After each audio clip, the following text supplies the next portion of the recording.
Hello guys, Pandian stores ப்ரோமோவில் பார்த்தீங்கன்னா இந்த மாதிரி தங்க மயில் கிட்ட இருக்கிறது வந்து இந்த மாதிரி 80 சவரனில் 8 சவரன் தான் தங்கம், மற்றதெல்லாம் கவரிங் அப்படின்ற விஷயம் வந்து மீனாக்கும் ராஜிக்கும் தெரிய வருது. ஓகேங்களா? அதாவது என்ன ஆகுதுன்னா, இந்த மாதிரி அவங்க அத்தை வந்து இது மாதிரி மயில்கிட்ட கொடுக்குறாங்க. இந்த அம்மா உன் நகையெல்லாம் வச்சுக்கோ, நீ வந்து போட்டுக்கோ சொல்கிறாங்க. மயிலோட அம்மா என்ன பண்ணுறாங்கன்னா, இந்த மாதிரி ராஜி கிட்ட நகைலாம் நீங்கள் வந்து கொடுத்துட்டீங்கல்ல, வேணா நான் மயிலோட நகையை போட்டுக்கட்டும் அப்படின்னு சொல்லி சும்மா ஒரு பேச்சுக்கு ஒரு பில்டப் கொடுக்குறாங்க. உடனே மயில் வந்து அவங்கள மாடி கூட்டின்னு போயிட்டு, நீ சும்மாவே இருக்க மாட்டியாம்மா, இந்த மாதிரி நம்ம நகை கொடுத்தா அது அவள் கவரிங் கிவரிங் கண்டுபிடிச்சா நீ என்ன பண்ணுவ அப்படின்னு இப்படின்னு பேசுகிறாங்க. இந்த மாதிரி 80 சவரனில் 8 சவரன் தான் நம்மக்கிட்ட தங்கம் இருக்கும், கவரிங்னு அவள் கண்டுபிடிச்சா நீ என்ன பண்ணுவ அப்படின்னு பேசுகிறாங்க. மாடியில் பக்கத்துலேயே வந்து துணி காய போட்டிருக்காங்க. பக்கத்தில் வந்து ராஜியும் மீனாவும் செல்ஃபி எடுத்துக்கிறாங்க.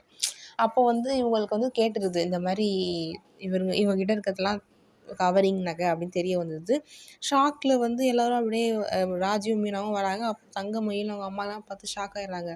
ஐயோ, உண்மை தெரிஞ்சிச்சு போல இவங்களுக்கு அப்படின்ட்டு. உடனே தங்கமயில் வந்து ஆமாம் மீனா, இதெல்லாம் உண்மைதான் அப்படின்னு சொல்கிறாங்க. அவங்க அம்மா வந்து தயவுசெய்து என் பொண்ணு வாழ்க்கையை கெடுத்தாதீங்கம்மா அப்படின்னு அழுதுகனே வந்து கேட்குறாங்க.